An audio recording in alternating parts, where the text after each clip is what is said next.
على رسول الله أشهد أن لا إله إلا الله وحده لا شريك له وأشهد أن محمدا عبده ورسوله لا نبي بعده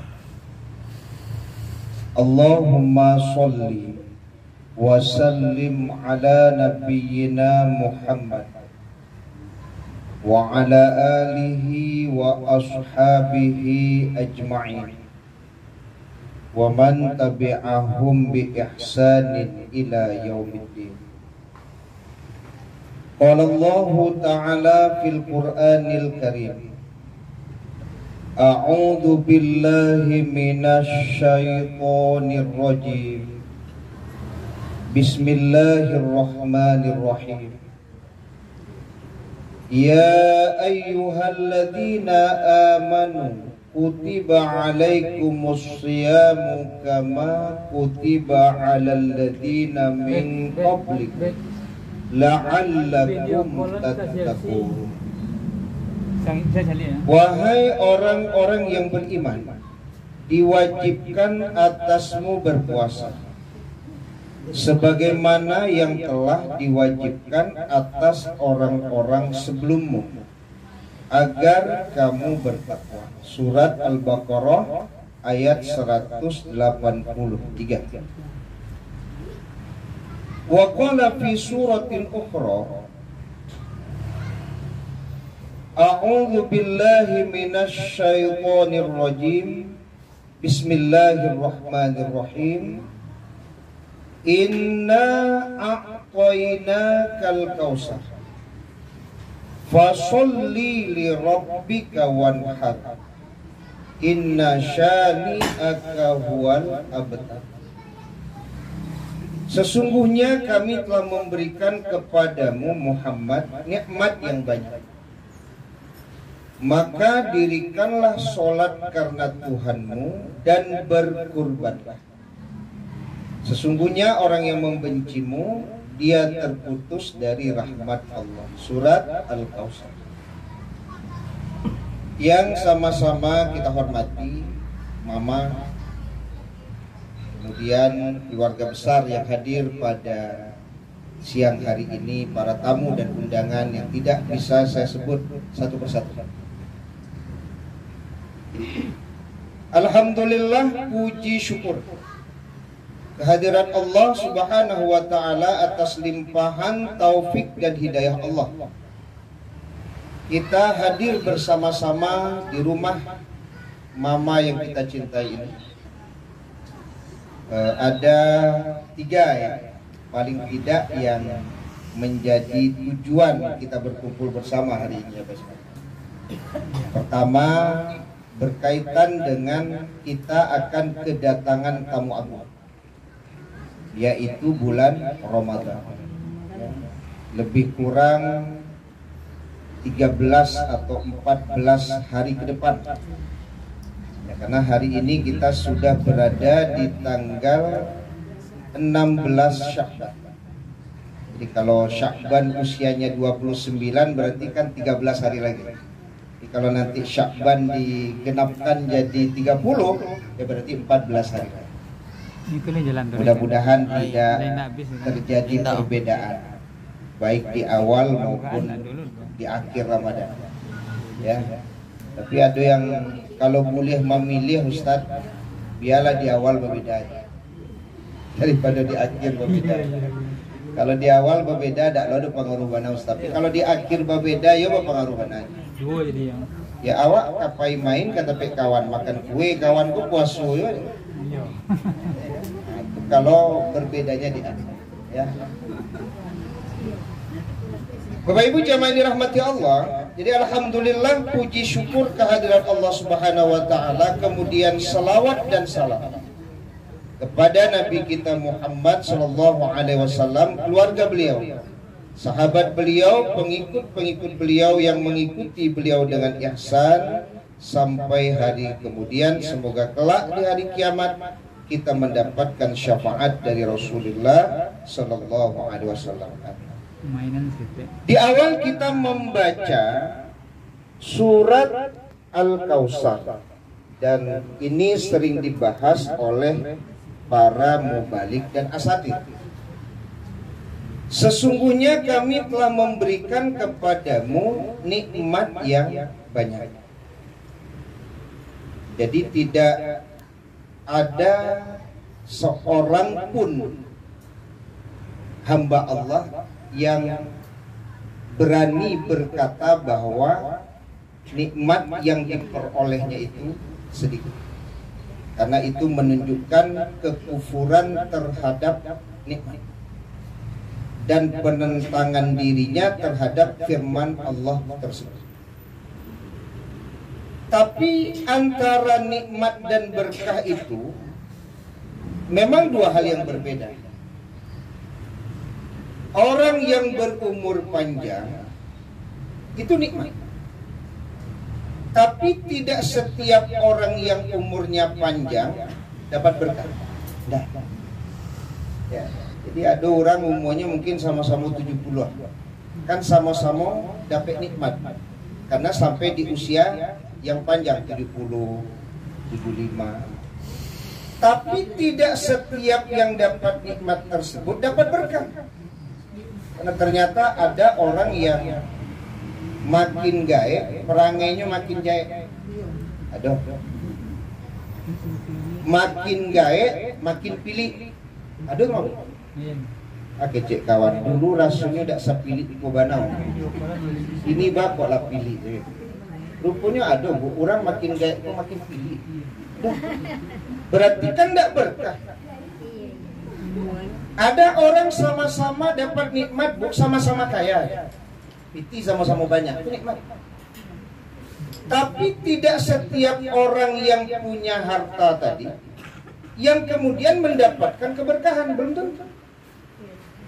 Ada orang punya harta digunakannya untuk membantu keluarganya, membantu dunsanaknya, membangun masjid, berangkat haji, pergi umroh, dibelanjakannya di jalan Allah, itu berkah. Tapi ada yang dapat nikmatnya simpan-simpan ya. Ini simpan dulu. Adanya simpan di bawah kasur. Setelah mati baru nampak dia anak banyak iman. Alah kerajaan. Ya, ada yang lah meninggal baru ketahuan. Di bawah lemari simpan di buku. Santiang ban, ama-amaku santiang menyimpan-nyimpan. Wirayo itu saking santiangnya menyimpan tuh ala basi baru tahu. Dulu tuh. Ya, ada lu model itu. Ya kan? Ada tabaun kebaun apa? Oh, di malah simpan dia mau kan. Siko gitu. Ada itu. Ya. Jadi ada orang yang sama-sama dapat nikmat ya, artinya punya harta. Tapi belum tentu sama-sama mendapatkan berkah. Ya, ada orang yang hobi hanya mengumpulkan uang, berarti kan nikmat dapat sama dia. Tapi tidak dibelanjakannya di jalan Allah. Tapi ada orang yang kemudian dikumpulkannya uang, tapi digunakannya untuk di jalan Allah. Nah, itu yang membedakan ibu bapak antara nikmat dan berkah. Ya, mudah-mudahan kita doakan mama termasuk orang yang bukan hanya sebatas mendapatkan nikmat, tapi juga dapat berkah. Umur panjang, piti banyak loh. Ya kan itu. Piti banyak dan nikmat ibu tuh. Nikmat itu. Nah, mudah-mudahan umur yang panjang bisa digunakan untuk mendekatkan diri kepada Allah. Harta yang Allah limpahkan bisa digunakan untuk membantu orang, dunsanak dan lain sebagainya. Itu berarti kan berkah. Jadi di samping dapat nikmat, dapat berkah. Dunsanak nelpon dari kampung tidak diangkat-angkat. Kan itu cerita. Nggak tahu dunsanak kok kami tak piti. Bukan? Apa dari yang ngapain ya? Ini cari-cari saya dari Jawa, tapi tinggal luar. Mudah-mudahan tidak seperti itu. Ya, tapi kalau dunsanak kan luar biasa. Ya. Mungkin doa-doa mereka lah yang membuat kemudian badan awak sehat, rasa kiawak murah. Kalau rajin bahagia ke orang, doa orang tuh banyak kawan. Ya. Cobalah, lagi orang-orang yang butuh tuh, dena, mukasio, murah, juo, rasa kiana, sehat juo, badan anak. Itu jangan main-main Bapak Ibu. Doa orang-orang tersebut itu diijabah Allah, Pak. Doa orang miskin, doa orang yang tidak mampu, doa orang yang teraniaya. Nah, jadi Bapak Ibu jamaah dirahmati Allah Subhanahu wa taala. Jadi berbeda antara nikmat dan berkah. Sekali lagi, banyak orang yang dapat nikmat tapi belum tentu mendapatkan berkah. Jadi kalau berbicara umur, kita mengulang-ulang juga kajian kita. Kan khairun nas man tala umruhu wa hasuna amaluhu. Sebaik-baik manusia itu adalah yang panjang umurnya dan baik amal. Ya, panjang umur baik amal. Nah, panjang umur itu sampai mana, Ibu? Panjang umur itu, pendapat ulama ada yang mengatakan sepanjang kehidupan yang diberikan kepadanya.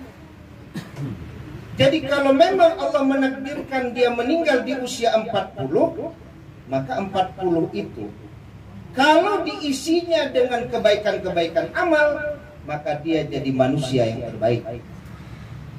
Kalau Allah menakdirkan umurnya 25 meninggal dunia, kalau dia bisa mengisi sampai usia 25 itu dengan kebaikan, maka termasuk manusia terbaik. Makanya almarhum Bapak Irwansah bin Nizar meninggal di usia 49 tahun.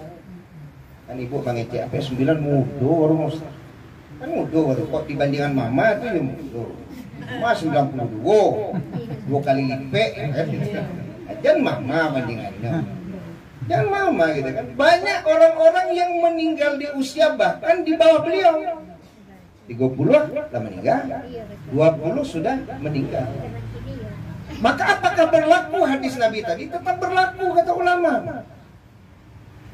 Bahwa ketika dia dimatikan Allah dalam usia berapapun, mampu dia menjadikan usia itu kebaikan dalam hidupnya, itulah manusia terbaik.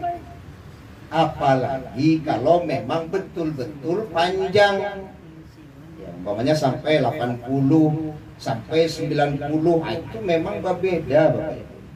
Saya kan sering menyampaikan kepada Bapak Ibu, bersyukurlah kalau dikasih umur panjang, ya, tapi diisi dengan kebaikan, karena perbedaannya tidak main-main. Ya. Sebab seorang sahabat kan bermimpi, saya akan kembali riwayat tersebut. Ada 2 orang yang masuk Islam bersamaan. Masuk Islam bersamaan. Yang satu lebih dulu mati. Matinya pun mati syahid. Kalau mati syahid itu kan tidak ada yang akan menghambat itu untuk masuk surga, itu langsung masuk surga. Bahkan mati syahid itu kan tidak dimandikan gitu ya. Tidak dikafani.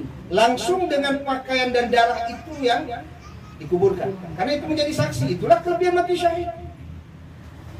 Tapi yang satu lagi mati 1 tahun setelahnya. Matinya bukan karena mati syahid, tapi mati karena sakit. Kan itu yang kita baca di riwayat tersebut. Ternyata dalam mimpi tersebut, orang yang meninggal karena mati sakit ini lebih dulu masuk surga daripada yang mati syahid. Ya, maka sampailah berita itu kepada Rasulullah. Apa kata Rasulullah? Mau dikemanakan sholat yang dilakukan orang ini 1 tahun, yang satu lagi tidak bisa lagi.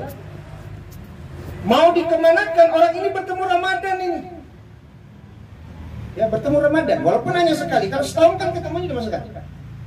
Apalagi perbedaannya berpuluh tahun. Ya kan? Anggaplah yang C meninggal umur 70. Yang satu lagi umur 90 belum mati-mati, itu udah berapa kali Ramadan Mas semua tuh? Udah 20 kali Ramadan loh. Nah, balas sholat bedanya loh. Ya. Sedangkan 1 tahun saja berbeda, sekali dapat Ramadan. Ya. Itu saja kata Rasulullah, perbedaan diantaranya seperti langit dan bumi. Itulah keutamaan berumur panjang. Makanya bolehkah kita berdoa agar umur kita panjang? Boleh. Tidak ada larangan. Dengan niat bahwa umur yang panjang itu digunakan untuk beribadah kepada Allah. Kenapa tidak? Kan boleh kan, ya Allah, agi umur panjang ambo ya Allah supaya ambo bisa beribadah. Kan tidak. Agi umur panjang ya Allah boleh bisa mencari cucu baminantu. Ya itu doa ibu doh. Iku minta umur panjang supaya bisa mencari cucu baminantu. Kan gitu. Mintalah umur yang panjang agar bisa beribadah kepada Allah, bisa baca Quran, bisa bertobat, bisa umrah, ya kan? Bisa melakukan kebaikan demi kebaikan, niatkan itu untuk umur panjang itu. Ya. Jadi bukan mencelek cucu berale kan ini. Tapi kan banyak juga orang kita umur panjang tuh supaya tak calik juga gitu. Ya. Adalah kadang-kadang kok dapet umur awak panjang, tak calik juga anak-anak sukses berhasil, itu tidak salah juga. Tapi yang lebih penting daripada itu ketika kita memohon umur yang panjang, mintalah agar umur yang panjang itu mendatangkan keberkahan. Keberkahan. Ya. Jadi Bapak Ibu jamaah yang dirahmati Allah Subhanahu wa taala, itu bagian dari nikmat. Jadi kalau tadi saya cerita sama mama, beliau sudah 20 kali umroh. Ya, itulah wujud dari keberkahan. Sebab banyaklah orang banyak piti Bu, tapi painya enggak tahu umroh, tak kemana-mana apa ya. Banyak dia punya duit, tapi entah kemana-mana perginya. Ya kan? Ada orang punya duit digunakannya untuk bangun masjid, jaleh.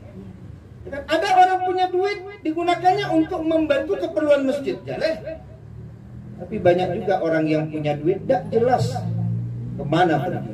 Tapi biasanya Bapak Ibu, kalau harta yang berasal dari yang halal dan baik, perginya pasti kepada perbuatan halal dan baik juga. Itu sudah dijamin ya oleh para ulama dari Al-Quran dan hadis Nabi.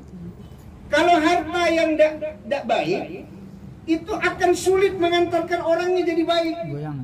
Mereka mungkin harta menciloknya bawa pergi haji. Agak ragu. Harta Oh. rampasan. Ya. Artinya punya orang yang diambil. Di awak benda haram, mungkin di kantunya putar-putar saya. Itu yakin tuh piti muda itu capek habis itu. Ada tuh. Bani mana ambo akan berangkat haji. Anak sampai haji piti itu habis. Jadi harta yang perginya ke tempat yang baik, kata ulama, itu pasti berasal dari yang baik itu. Pasti berasal dari yang baik. Sehingga mendorong kita untuk melakukan kebaikan demi kebaikan. Ada dorongan dia. Tapi kalau harta yang berasal dari tidak baik, ya walaupun bisa ya. Ada enggak orang naik haji dengan uang korupsi? Ada? Ada. Ada enggak orang yang bersedekah ke masjid dengan mengambil hak orang? Ada. Tapi itu bukan dorongan dari kebaikan sebenarnya, bukan. Ya, boleh jadi untuk pencitraan namanya, untuk hanya memperbaiki nama baiknya, untuk memperlihatkan kepada orang. Karena sekali lagi, harta yang tidak baik yang kita dapatkan tidak akan pernah mendorong orang melakukan kebaikan. Jadi kalau 20 kali pergi umroh, ya mudah-mudahan ya sekali lagi, yang mendorong untuk berangkat umroh itu adalah harta yang tentunya baik. Ya. Nah, jadi Bapak Ibu jamaah dirahmati Allah Subhanahu wa taala, kita doakan mama bisa berangkat menunaikan umroh dengan baik, lancar, kembali lagi sehat walafiat, kemudian bisa lagi berangkat umroh. Ya balik lagi. Ya, kalau keinginan setiap orang ada. Ya, kok dape ambo yo mati di Makkah. Ya, kalau dape ambo mati di Madinah. Ya, setiap orang punya keinginan seperti itu. Karena kan meninggal di tempat-tempat yang mulia itu kan semoga mendatangkan juga kemuliaan. Sebab kalau meninggal dalam keadaan berhaji atau berumroh, itu biasanya meninggal dalam keadaan dia sedang mensucikan diri. Orang pacarui itu Pak, tiba di Makkah ada pacarui itu. Maka kalau mati di Makkah, kalau meninggal pacarui itu. Ya ada orang ke Makkah pacarui itu, kan? Takut dia ini tanah haram. Ya, orang yang biasa pelawan kalaki, sebut tiba di Makkah nak namanya melawan kaki. Walaupun cicik lah itu tempat. Nah, artinya ada sesuatu yang membuat kematiannya menjadi istimewa di Mekah dan Madinah. Kenapa? Karena ketika sampai di Mekah dan Madinah, perubahan dalam dirinya itu ada kepada yang baik. Nah, dalam kondisi itu dia dimatikan. Sebab kalau sampai di Padang, cari dulu. Lo yang boleh. Tiba di Padang, jahitlah di orang balik kan? Iya. Tapi kalau matinya di Mekah atau di Madinah, berarti dia mati dalam keadaan dia sedang menjaga dirinya. Sedang menjaga dirinya. Ya, maka beruntunglah kalaupun tidak mati di Mekah atau Madinah, Bapak Ibu, mati dalam kebaikan dan ridha Allah itu tetap mati yang utama.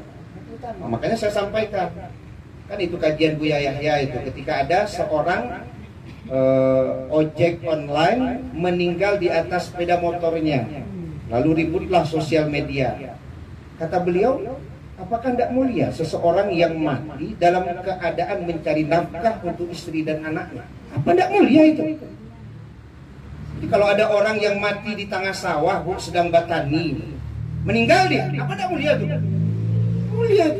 Dia mati dalam usahanya untuk mencari makan buat istri dan anaknya, Bu. Apa tidak mulia itu?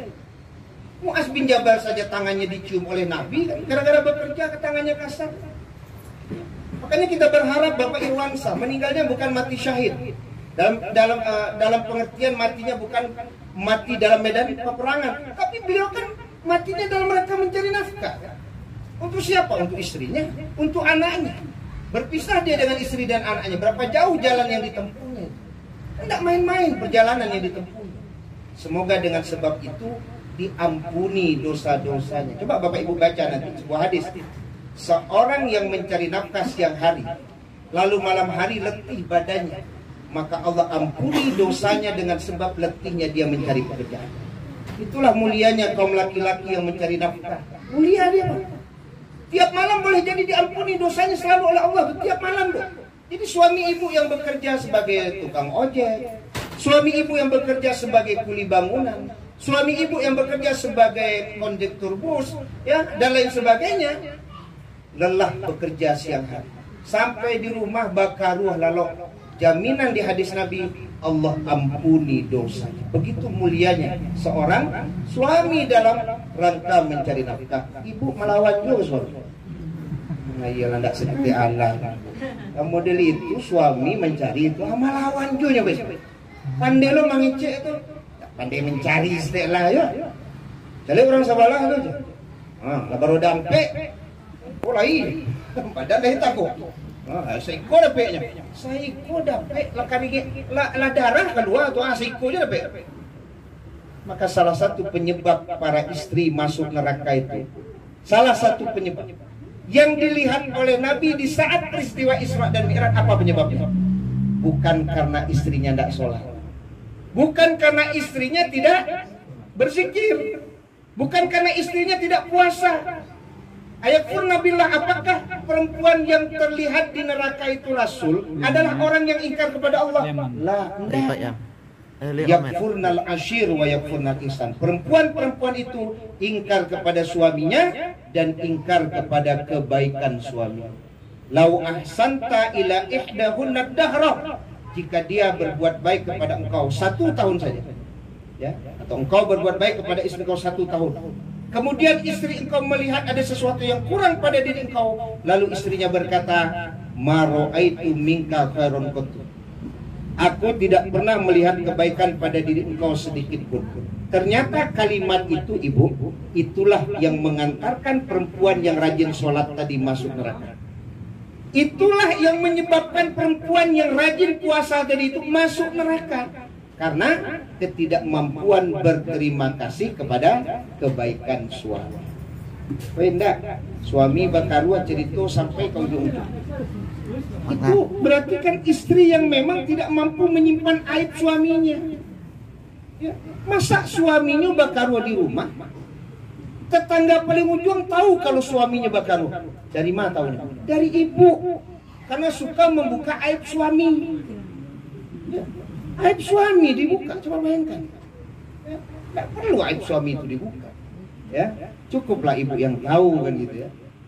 Kadang-kadang diceritain bana aib ke orang tak ada solusinya. Padahal orang mengecek begitu, bantu seromantis nak dah. Iro cakap je macam.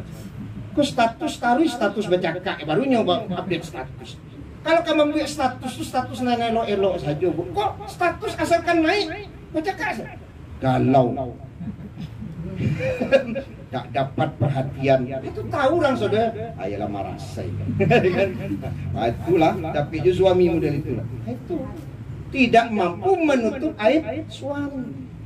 Ya, jadi mudah-mudahan kehadiran bulan suci Ramadan bagi ibu-ibu yang suaminya masih hidup hari ini, ya tentu ibulah yang seharusnya meminta maaf kepada suami.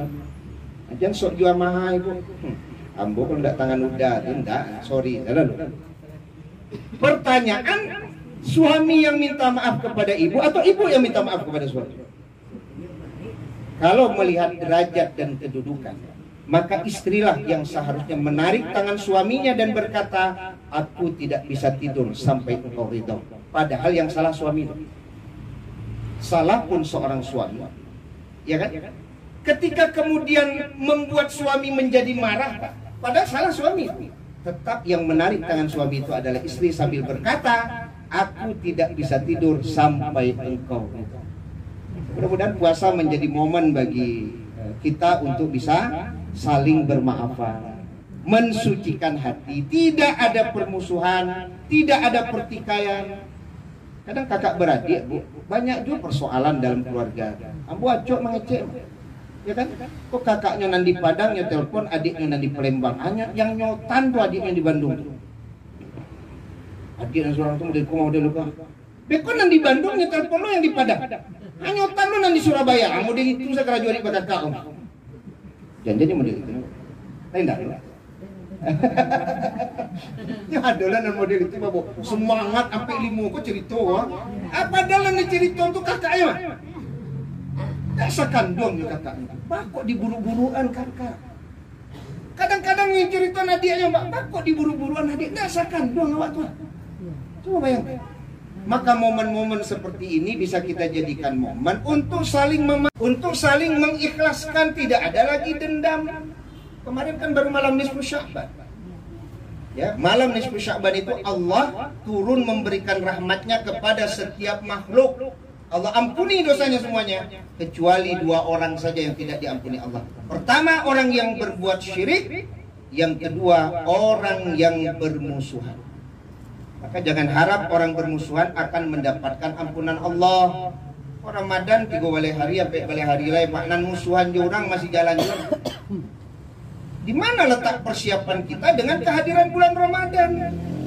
Ibu rajin puasa Sya'ban. Karena Nabi memperbanyak puasa di bulan Sya'ban. Itu tambahan. Puasa sunnah itu tambahan, Bu. Yang pokok ada yang lebih penting. Salah saya baca ke Ibu Judun Sanak itu lebih pokok daripada puasa Sya'ban. Selesaikan persoalan kita dengan tetangga sebelah itu lebih pokok daripada puasa Sya'ban, Mbak. Kita tidak mengecilkan puasa Sya'ban karena puasa Sya'ban tambahan, Bu. Tapi jangan tambahan Ibu jangan pokok tinggal. Perselisihan itu pokok untuk diselesaikan, Mbak. Bagaimana mungkin Allah akan mencintai kita dengan puasa kita sementara kita bermusuhan? Kan ada dalam hadis Nabi. Ya, orang yang paling dibenci Allah adalah orang yang di dalam hatinya ada dendam. Permusuhan salah satu penyebabnya adalah dendam. Bisa maaf model itu Ustaz. Barek masih kurang Ustaz maaf. Yang berat, tapi Allah mewajibkan memaafkan. Kalau memaafkan saja hukumnya wajib, bagaimana dengan orang yang berbuat jahat kepada orang? Lebih wajib lagi dia minta maaf. Lebih wajib lagi dia. Kalau memaafkan saja hukumnya wajib, meminta maaf lebih wajib lagi. Harus selesai itu. Dan sampai mati bekolnya selesai. Pada uni itu, ambo Pak, bukan tidak memaafkan, cuman alun bisa. Kamu tanya ke Ibu, alun bisa itu sama juga bisa kan? Sama enggak? Sama lah. Itu dia. Bahasa belum bisa itu tanda masih ada dendam dia tuh. Kalau tidak ada dendam, pasti tidak ada bahasa tidak bisa. Bisa. Yo alun bisa lah, Ustaz. Tidak ada alun bisa. Tanya Pak Ustaz. Iya, Ibu. Awak, orang tuh ikhlas aja nyo, tapi apa yang bilang awak nak dibalawani aku, nak dia pergi dianya, awak baik padanya. Awak baik padanya, awak nak salah apa lo? Tak tentu salah apa, nak dijadi apa awak. Baca itu Pak Ustaz. Awak baik padanya, awak nak menyalahkan.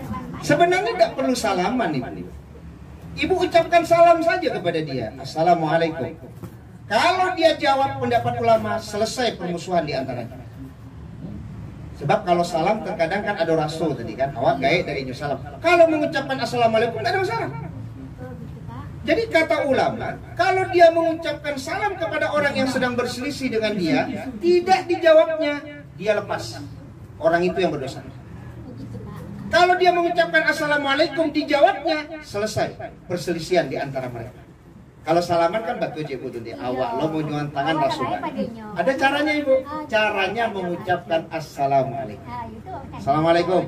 Membudui saja. Berarti nyo yang mau masalah. Karena ibu sudah mendoakan dia kan assalamualaikum itu kan doa itu Bu. Assalamualaikum warahmatullahi wabarakatuh. Maka kalau bapak ibu rasonyo katibu ke rubadun sana tidak talo dengan berbagai macam hal umpamanya takui bekot ibu di situ pintunya sao. Aduh yang makanya sao. Nampak saja di Jawa mah sao kali itu. Ya, ada yang tiba di rumah itu dicuekin saja kita. Bisa pakai WA atau SMS. Kan bisa tuh.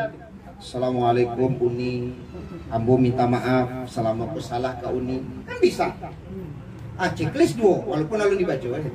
Ini kadang-kadang checklist dua itu ala dibaca aja walaupun warnanya alun biru. Nya setting model itu tuh. Setting tuh Pak Ismail kan. Nah, ya kan kalau biru artinya kan dibaca tuh. Cuman ada orang yang memang settingannya enggak cuma biru Pak Ismail. Seolah-olah turunnya baca, padahal lah dibaca. Tapi dengan niat bahwa kita sudah me-WA, sudah meng-SMS, meminta maaf, berarti kan sudah lepas kita. Kalau ternyata dia memang sengaja tidak membukanya, sengaja dia, ya, atau sudah dibaca tapi kemudian tidak mau membalasnya, berarti urusan dia dengan Allah dan kita sudah selesai urusan dengan dia. Jadi sebenarnya banyak kemudahan kalau memang niat kita itu ingin baik dengan orang. Kalau memang niat kita itu untuk menyelesaikan perselisihan. Tapi kalau memang niat tidak akan menyelesaikan, doa tidak kado jalan. Tidak akan ada jalan. Dan selama ada keinginan, di mana ada kemauan, di situ pasti ada jalan.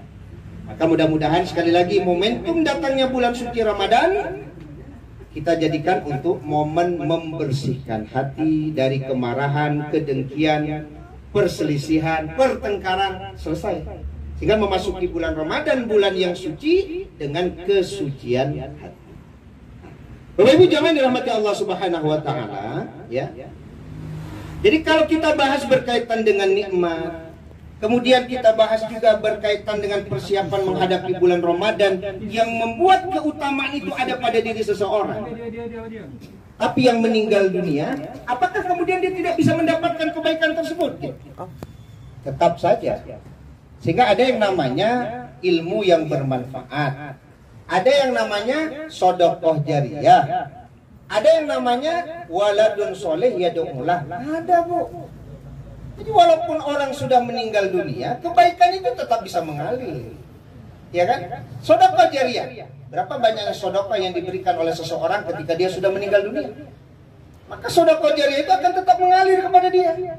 Jalan setapak yang diberikan kepada orang. Bahkan kalau pendapat Ustadz Khalid Basalamah, ketika dia memberi makan kepada seseorang, makanan itu menjadi daging. Lalu dia beribadah, dia tetap mendapatkan pahala orang yang beribadah. Karena itu masuk dalam kategori sedekah jariyah. Jadi sedekah jariyah itu Ibu bukan hanya sebatas bangun masjid, bukan hanya sebatas memberikan jalan untuk dilalui orang, Pak Ismail. Memberi makan kepada orang pun sebagian ulama berpendapat itu bisa masuk dalam kategori sedekah jariyah yang tetap akan mengalir. Makanya anak itu kalau melakukan kebaikan apapun langsung sampai kepada orang tuanya. Kan itu hasil usaha dari orang tuanya kan. Ya kan? Anaknya tadi itu diberi makan ya atas izin Allah, segalanya pasti atas izin Allah. Maka besar dia menjadi dia karena atas izin Allah semuanya. Dan itu menjadi sedekah jariyah itu. Sedekah jariyah. Maka sebagai anak, ya mudah-mudahan anak Pak Irwansyah berapa orang ya anak beliau? 3 orang. Jadi bisa mengambil peran di dalamnya. Karena orang tua beliau sekarang, Bapak Irwansyah itu berada di mana sekarang? Di alam barzah. Jangan disebut alam barzah itu tempat peristirahatan terakhir Bu. Adulah nama kita akan mengantarkan beliau ke tempat peristirahatan terakhir. Terakhir. Panjang memang. Habis alam barzah apa Ibu? Yaumul Ba'ats dibangkitkan dulu. Setelah apa lagi? Yaumul Mahsyar dikumpulkan tuh. Lalu apa lagi? Yaumul Mizan ditimbang. Lalu apa lagi? Yaumul Hisab dihitung. Apa lagi? Yaumul Sirat meniti sirat. Apa lagi? Yaumul Jaza. Nah di surga baru dikatakan tempat peristirahatan terakhir. Teraga Ibu masuk surga. Sama jambu. Si Allah tidak teraga masuk surga di bawah Ibu. Itulah tempat peristirahatan terakhir. Jadi beliau hari ini berada di alam barzah ini. Di alam barzah tetap merasakan, Mbak. Tetap merasakan. Makanya kan kita baca kalau ada orang yang meninggal, lalu ditanya apakah engkau kenal dengan orang tersebut, yaitu Nabi Muhammad. Kalau dia mengatakan kenal bahwa itu adalah Muhammad bin Abdullah, beliau adalah nabi dan utusan Allah, maka kuburannya akan diperluas menjadi 70 kali 70 hasta. Tapi sama di lapangan bola adang tuh mah. Dan akan diberi penerangan kuburnya. Yang dimaksud penerangan itu bukan kubur ya, bukan kuburan. Alam kubur, alam barzah. Jadi kapling kita itu Bu, sebagaimana amal kita. Kamu gini kan, ada rumah awak RS5, RS7 ya, rumahnya sangat sempit, semennya sedikit sekali, selonjor saja susah. Di alam barzah model itu Bu, ada yang beko dapetnya sampi, ada yang dapetnya setengah lapang, ada yang dapetnya lapang. Ya, dapat. Tapi kalau dia tidak bisa menjawab, siapa itu Muhammad? Apa yang terjadi? Bumi itu akan menghimpit tubuhnya, sehingga kemudian tulang rusuknya menjadi remuk, pecah berkeping-keping. Karena ada yang bisa menjawab. Tapi ulama tidak bisa menjelaskan apakah roh itu dikembalikan dulu ke jasad, baru dia merasakan azab tadi, atau itu ulama tidak bisa memastikan. Ya, tapi kalau bahasa hadis Nabi tadi, memang remuk itu jasad. Bagi Allah tidak ada yang sulit. Diambil ruh, taruh ke badan, disiksa dia. Tidak ada yang sulit bagi Allah. Karena kan Nabi Isa pernah diperintahkan oleh Allah untuk menghidupkan orang yang sudah meninggal 70 tahun lamanya. 70 tahun. Logikanya kalau sudah 70 tahun, laba serak daging yang sudah mabuk. Hanya makan ule, ya kan? Cacing. Habis 70 tahun. Tapi dengan izin Allah, yang 70 tahun tadi dihidupkan Allah dalam keadaan sempurna jasadnya. Lalu ditanya, ya, apa yang dirasakannya selama 70 tahun itu? Ternyata dia disiksa Allah dengan sebab satu hal kan. Apa yang menyiksanya? Gara-gara nyemambil kayu untuk pancuki gigi habis makan. Kan keraju awak yang kadang-kadang awak berpikir model itu badu solo tuh sah. Kan itu. Paga orang dipikir saja. Kan hanya tak salik lado juga. Ternyata orang tadi 70 tahun diazab Allah gara-gara pancuki gigi. Aku nyebut yang seorang ambil mencuci gigi itu. Kalau masih hidup hari ini, mintalah keikhlasan kepada orang yang ibu ambil kayu untuk mencuci gigi itu. Cuci pencuci gigi, bakwan yang ibu makan dulu baca itu, bayi-bayi ya. Kan boleh jadi kan gitu ya. Itu bagaimana ya? Perbanyak saja amal soleh dan kebaikan. Karena kata ulama, boleh jadi ada kezoliman dulu yang memang tidak tabayil lagi. Kamam bayi pun kasih orang apa banyak amal soleh, sehingga nanti kalau memang diambil kebaikan kita tidak minus kebaikan kita. Itu yang bisa kita usahakan. Jadi balik kepada yang tadi, bahkan ada riwayat yang menjelaskan ketika alam barzah dibentangkan, ada seseorang yang sedang diazab oleh malaikat. Kemudian tiba-tiba kan berhenti. Lalu ditanya, kenapa kau berhenti? Bagaimana aku akan mencambuk engkau sementara anak engkau beristighfar untuk engkau? Itu di mana? Itu di alam barzah itu. Makanya anak-anak beliau yang menyayangi beliau, yaitu Bapak Irwansyah, itu harus rajin membaca istighfar, Pak. Ya, mengirimkan kebaikan, bacaan Al-Quran, zikir, ya, memohonkan ampun, mendoakan, harus rajin itu. Harus rajin. Sehingga tidak ada peluang beliau itu diazab di kubur, Pak. Karena kesibukan anak-anaknya untuk mendoakan beliau, ya, mengirimkan bacaan dan sebagainya. Kan ada tuh sebuah kisah. Kisahnya begini, seorang alim bermimpi ketika orang sibuk mengambil bingkisan-bingkisan yang sampai kepadanya, ada seseorang yang justru santai saja deh. Lalu ditanya dalam mimpinya, kenapa kok bapak santai saja? Apa katanya? Ambo dak perlu baru nyokat tibo surang sabeko. Karena anaknya memang selalu mengirim. Dan disebut dalam mimpinya itu bahwa anaknya itu ada di pasar jualan ini dan ini, nyocari basobok sesuai mimpinya. Ternyata anak itu memang orang tuanya sudah meninggal, punya kebiasaan baca Quran, punya kebiasaan berzikir, punya kebiasaan memohonkan ampun kepada Allah untuk orang tuanya dalam keadaan sedang berdagang. Basobok mana di mimpinya itu? Nyocari ibadah, yuk basobok. Tapi kemudian orang alim itu bermimpi lagi. Apa yang awalnya tadi duduk-duduk, kinilah satu rumah memuik-memuik. Rupanya yang biasa mendoakan beliau kalau meninggal, Pak. Meninggal, baik ke masa memang tidak ada. Ternyata anaknya yang biasa beristighfar kepada beliau hari ini juga sudah meninggal dunia. Berarti kan selesai. Nah, itulah pengaruh ya anak terhadap orang tua yang sudah meninggal. Artinya apa? Ya, menjadi kebaikan bagi orang tuanya di alam barzah. Alam barzah ini Bapak Ibu sepanjang dunia ini. Ya, namanya kata ulama. Di Bapak Ibu jamaah yang dirahmati Allah Subhanahu wa taala, ya, jadi ada 3 poin yang kita bahas pada siang hari ini. Pertama, semoga Allah mempertemukan kita dengan bulan Ramadan dengan kebersihan hati, kesucian hati. Kemudian kita bisa menjadi orang yang bertakwa. Kemudian yang kedua, semoga setiap nikmat yang Allah berikan kepada kita mampu kita menjadikannya berkah. Kita doakan mama pergi, kemudian kembali lagi bersama kita pulang umroh dalam keadaan sehat walafiat, ya, dan menjadi umroh yang makbulah. Ya. Kemudian yang ketiga, kita doakan agar Bapak Irwansyah bin Nizam, Allah lapangkan kuburan beliau di alam barzah. Kalau bahasa hadis Nabi tadi, bisa seluas 70 kali 70 hasta, kemudian Allah beri penerangan. Ya, semoga anak-anak beliau mengambil kesempatan untuk tetap menjaga hubungan baiknya dengan orang tuanya dan menempatkan orang tuanya pada tempat yang baik di alam barzah tersebut. Mungkin itu saja Bapak Ibu. Oh, silakan, ada pertanyaan dari. Silakan Ibu. Begini Pak Ustadz, Ya. Kita dulu kan sama-sama hidup semua. Iya. Jadi kita berdoa untuk anak kita, orang tua kita, semuanya kan. Iya. Sekarang udah banyak yang meninggal, almarhum apa almarhumah. Doa kita tuh apa kita panjatkan dulu kepada kita yang masih hidup, baru untuk yang meninggal tuh. Pak Ustadz, gimana Pak Ustadz? Apa sama-sama saja? Oh, doa tersebut ya Ibu ya. Jadi kalau kita membaca doa kan Allahumma gfir lil muslimina wal muslimat wal mu'minina wal mu'minat al ahya'i minhum wal amwat. Jadi doa kita itu teruntuk bukan hanya untuk yang hidup saja, tapi juga untuk yang mati. Nah, inilah keutamaan orang-orang beriman, karena setiap Jumat itu sering dibahas oleh para ulama. Berapa banyaknya orang sholat Jumat dalam satu hari yang doanya sama, mendoakan orang mukmin yang hidup ataupun yang sudah meninggal. Nah, inilah keutamaan orang beriman itu. Para banyaknya mendoakan. Nah, itulah keutamaan orang beriman. Makanya jauhi saja dosa besar. Karena Ramadan saja masuk, itu sudah bisa menghapus dosa kecil selama dia tidak melakukan dosa besar. Tambah doa-doa kaum mukmin tadi.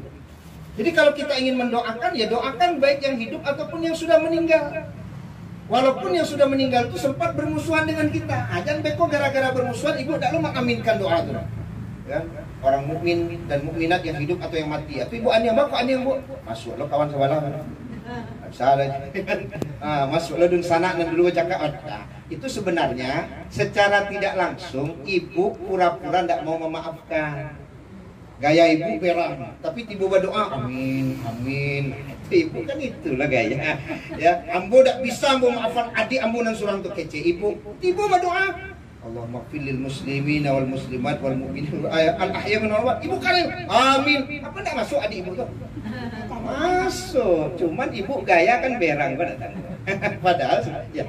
Walaupun kita berzikir begitu pula Pak Ustaz kan, kita bilang semuanya apa kita. Yang jelas kalau ibu yang membaca secara otomatis dapat orang tua itu dulu. Yang dapat itu orang tua karena itu ada ikatan nasab. Tapi kalau umpamanya selain daripada orang tua atau selain daripada anak itu ada yang membatasi kata ulama hanya doa. Tapi kalau anak, saya punya uang 100.000 ya Rob, aku infakkan atas nama orang tuaku yang sudah meninggal. Anak boleh. Maka anak dapat